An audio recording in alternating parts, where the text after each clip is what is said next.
ఆయుష్మాన్ భవ. ఆయుష్ రేఖని చూసావా? ఎంత పొడుగ్గా ఉందో. అల్పాయుషుడే పోయాడు. పాపం. మిత్ర, నీకు హాలోగ్రామ్ జ్ఞాపకం ఉందా? ఈ వాచ్ని ఛార్జ్ చేయాలంటే కట్టుకున్న వాడి చేతిలోకి ఎలక్ట్రిసిటీని పాస్ చేయాలని చెప్పాడు. చచ్చి ఉపయోగపడుతున్నాడు.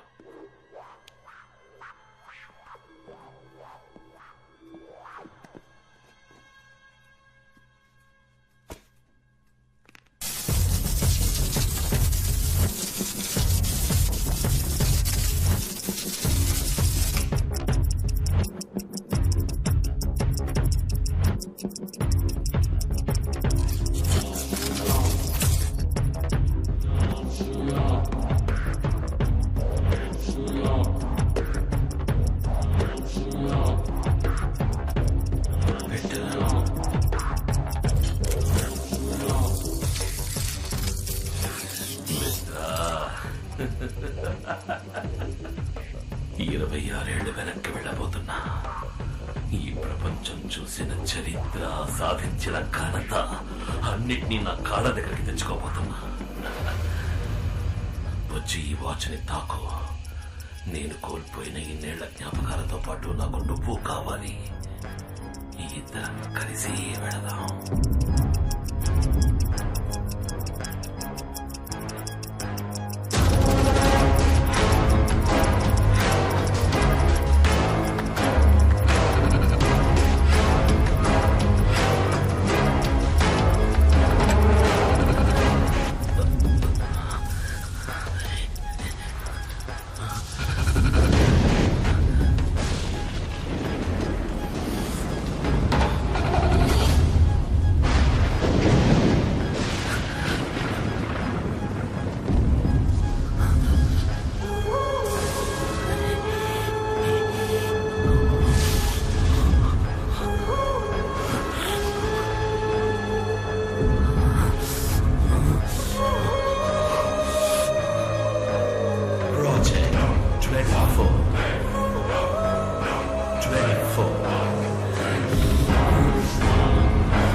నిజంగా నేను నమ్మలేకపోతున్నాను సార్. ఇప్పటిదాకా నేను మీ పక్కనే ఉన్నా కదా, ఇప్పుడు చూస్తే నేను నా ఇంట్లో ఉన్నాను సార్. సార్ ఆ వాచ్ అద్భుతం సార్.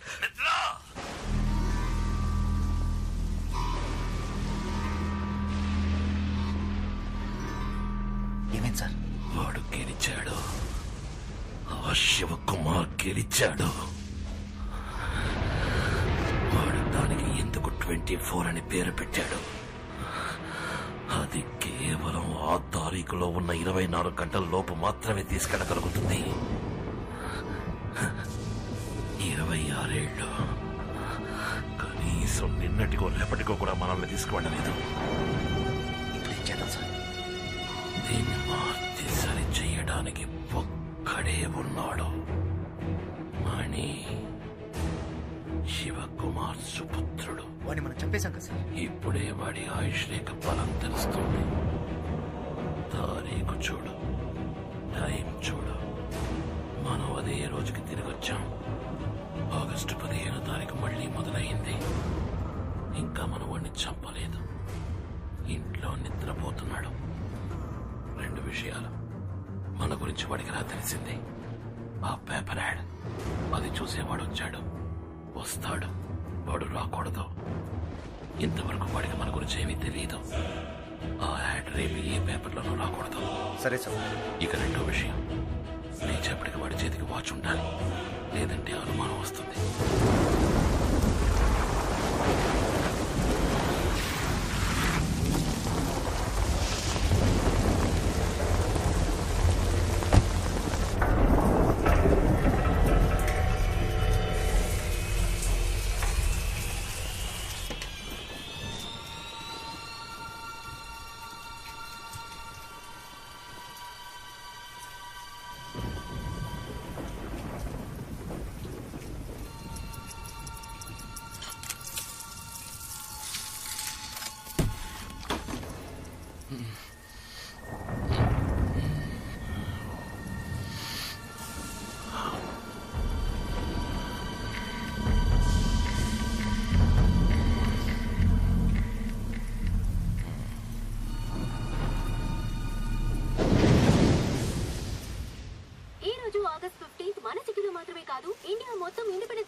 కార్యక్రమాలను ఆర్గనైజ్ చేస్తారు. ఇల్లాలి అక్రమ సంబంధానికి ఆదరణ తెలిపిన భర్త.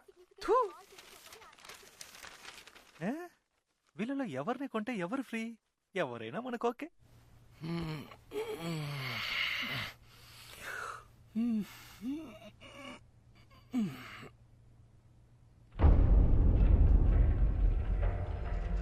వాచ్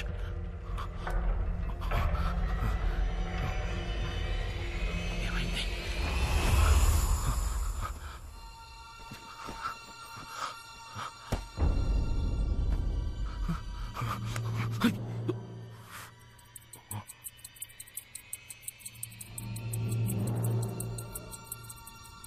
ఈ చేతికి ఎలా?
మిత్రా, వచ్చేసావా? సార్ మీరు చెప్పినట్టే చేశాను సార్. వాడు నిన్ను చూశాడా? లేదు సార్. వాడు నిన్ను చూస్తే ఇన్నేళ్లు మనం పడ్డ కష్టం వృధా అయిపోతుంది. ఖచ్చితంగా తను నన్ను చూడలేదు, కానీ నేను తన్ని చూశాను. తన చేతికి మీరు తయారు చేసిన వాచ్ నన్ను తీసుకొని చూశాను. అది పనిచేస్తుంది. ఆశ్చర్యం ఏంటంటే తను చూడటానికి అచ్చం మీ పోలికలతోనే ఉన్నాడు సార్.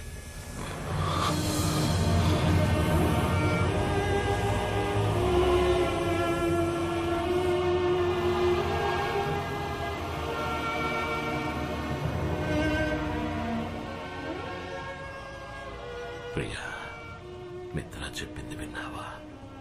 మన బిడ్డ అచ్చం అలాగే ఉన్నట్ట. రూపంలో వాడు నన్ను పోలినా పర్వాలేదు, కానీ వాడి జీవితం నాలా ఉండకూడదు. అందుకే వాడు ఇక్కడే ఉంటున్నాడని తెలిసి కూడా వాడికి దూరంగా ఉంటున్నాను.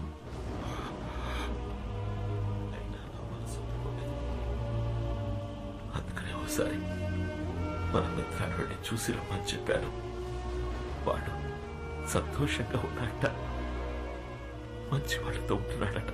బిడ్డ సంతోషం తప్ప కన్నా వాళ్ళకి ఇంకేం కావాలి చెప్పు?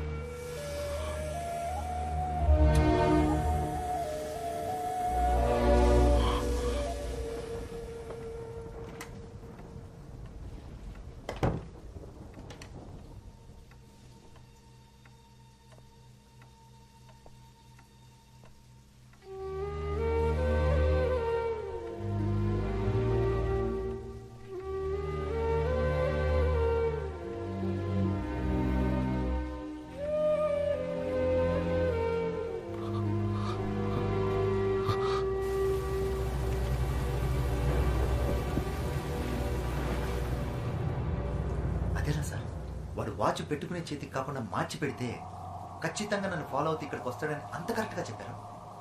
వాడు శివకుమార్ కొడుకైతే నేను శివకుమార్ అన్నందురా. కానీ ఇంత పెద్ద పని వాడి వల్ల వీలవుతుందా? వాడి వల్ల మాత్రమే వీలవుతుంది.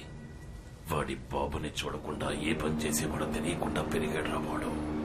అయినా వీడే పని చేస్తున్నాడో చూసావా? Watch mechanic. వాడిలో ఉన్నది శివకుమార్ రక్తం. ఖచ్చితంగా చేస్తాడు. వాడిని పిలిపించి చెయ్యమని అడిగినా, మనం బెదిరించినా మన కోసం చేస్తాడా? వెళ్ళద్దా. వాడి జీవితంలోకి వాడి బాబులా వెళతా.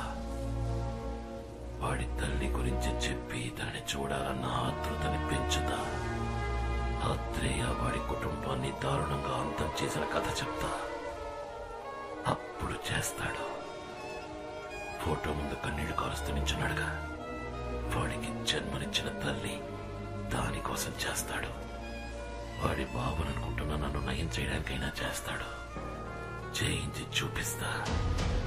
మిత్ర, ఆ వాచ్ని కట్టుకుని ఎవడైనా దాన్ని ఉపయోగించుకోవచ్చు, కానీ ఆ పని చేయకుండా నాకు అనుకూలంగా ఉపయోగించుకుంటా. చూస్తున్నా.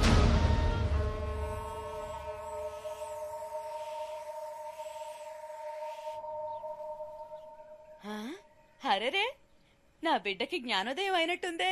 ఏ రోజు లేంది ఈ రోజు ఉదయాన్నే 6 గంటలకు లేచి కూర్చున్నాడు. దిష్టి చుక్క పెట్టాలి, నా దిష్టే తగిలేలా ఉంది. రే, ఏమైందిరా మణి? ఏమైందిరా? కళ్ళలో నీళ్ళేంట్రా? ఏమైంది?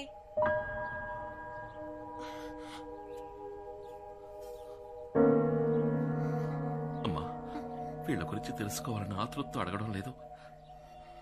నేను నీ బిడ్డని కానా అన్న ఆవేదనతో అడుగుతున్నాను.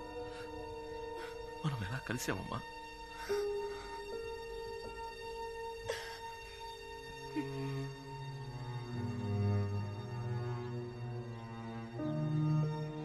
ఈయన మీ నాన్న.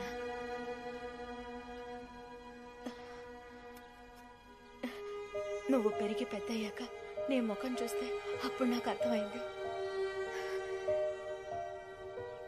నిన్ను నా చేతుల్లో పెట్టి నా జీవితాన్ని మార్చేసిన వారు మీ నాన్న. మనం ఎవరని అడిగావు కదా, చెప్తాను. ఊర్లోనే చాలా పెద్ద కుటుంబం మనది. నాన్న, అన్న, వదినలతో ఎంతో ప్రేమగా ఉండే కుటుంబం. ఆ ఇంటి గారాల పట్టిన నేను. అమ్మాయిలు బాగా చదివి పైకొచ్చి అందరికీ సాయపడాలనే ఉద్దేశంతో నన్ను బయటూరికి పంపించి చదివించారు మా నాన్న. ఒకరోజు నాకు ఉత్తరం వచ్చింది. పెద్ద కుటుంబం నుంచి మంచి సంబంధం వచ్చింది, వెంటనే రా అని. ఆ ప్రయాణమే నా జీవితాన్ని మార్చేస్తుందని ఆ రోజు నాకు తెలియలేదు. సరిగ్గా అప్పుడే శరీరం అంతా గాయాలతో నీతో పాటు మీ నాన్నను చూశాను. నిన్ను నా చేతుల్లో పెడుతూ నీ బిడ్డకు ఎటువంటి ఆపద రానివ్వనని వాళ్ళమ్మకి మాటిచ్చానని, ఆ మాట నిలబెట్టుకునే పరిస్థితుల్లో నేను లేనని, మీరే ఎలాగైనా నా బిడ్డని కాపాడాలని నిన్ను నా చేతుల్లో పెట్టి ఆయన వెళ్లిపోయారు. ఆ తర్వాత ఆయన నేను చూడలేదు. అమ్మాయి పెళ్లి చేసుకోవడానికి వస్తుంది కదా అని మా నాన్న స్టేషన్ కి అన్న, వదినల్ని, పెళ్లి వాళ్ళని, స్నేహితుల్ని, బంధువుల్ని అందరినీ తీసుకొచ్చారు. ఆ సంతోష సమయంలో అందరూ నా కోసం ఎదురు చూస్తుండగా చేతిలో బిడ్డతో నేను ట్రైన్ దిగాను. మా నాన్నతో పాటు అందరూ నిర్ఘాంతపోయారు. అక్కడున్న వాళ్ళంతా పెళ్లి కావాల్సిన పిల్లని పై చదువులకి పక్కూరు పంపిస్తే ఇదిగో ఇలాగే బిడ్డతో దిగుతుందని సూటిపోటి మాటలతో దెప్పిపొడిచారు. వాళ్ళ మాటలు తలుచుకుంటే ఇప్పటికీ మనసు కష్టంగా ఉంటుంది. ఇంట్లో ఒకటే గొడవ మా నాన్న, అన్నయ్య, తమ్ముళ్లతో. నువ్వు చెప్పింది మేం నమ్ముతాం, ఊళ్ళో వాళ్ళు నమ్ముతారా అని అడిగారు. నిన్ను కట్టుకోబోయేవాడికి బిడ్డన్నాడని తెలిస్తే ఈ పెళ్లి ఒప్పుకుంటాడా అని అడిగారు. మా నాన్నతో అన్నాను, ఏ నాన్న, ఎవరికైనా ఏదైనా మాటిస్తే ఎట్టి పరిస్థితుల్లోనూ ఆ మాట తప్పకూడదని చిన్నప్పటి నుంచి మీరే కదా నాకు నేర్పించారు. ఈ బిడ్డని కాపాడుతానని వాళ్ళ నాన్నకి మాట ఇచ్చాను, ఇప్పుడు ఆ మాట తప్పమంటారా నాన్న అన్నాను. అదే నేను ఆయనతో మాట్లాడిన చివరి మాట. ఆ తర్వాత నేను తీసుకుని రూమ్ లోకి వెళ్ళిపోయాను. ఆ రోజు రాత్రంతా నువ్వు పాల కోసం ఏడ్చావు. నీ బాధ చూడలేక నేను ఏడ్చాను. ఆ క్షణాన నిర్ణయించుకున్నాను, తల్లి కాకుండానే నీకు తల్లి పాలిచ్చాను. అప్పుడే నువ్వు నన్ను అమ్మ అని పిలిచావు. ఆ మాటకున్న గొప్పతనాన్ని తెలుసుకున్నాను. ఆ రోజు నుంచి వాళ్ళ కూతురున్న విషయాన్ని మర్చిపోయి నీకు అమ్మగా ఉండాలని నిర్ణయించుకున్నాను. నా బిడ్డ వల్ల ఎవరు ఏ మాట పడకూడదని ఆ ఇల్లు వదిలిపెట్టి వచ్చేసాను. ఆ రోజు నుంచి నాకు ఊరైనా, ఇల్లైనా, లోకమైనా అన్ని నువ్వేరా.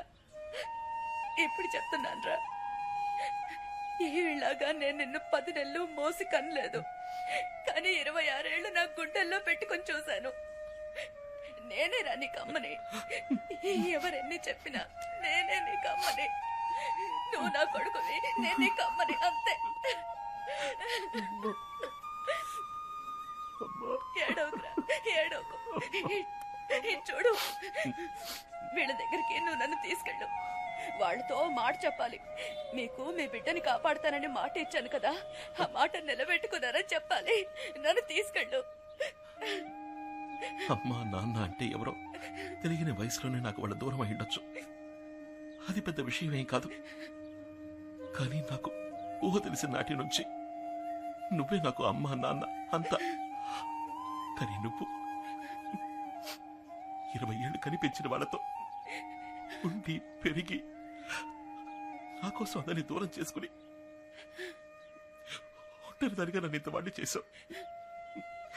నీకన్నా ఈ లోకంలో నాకు ఎవరమ్మా ముఖ్యం?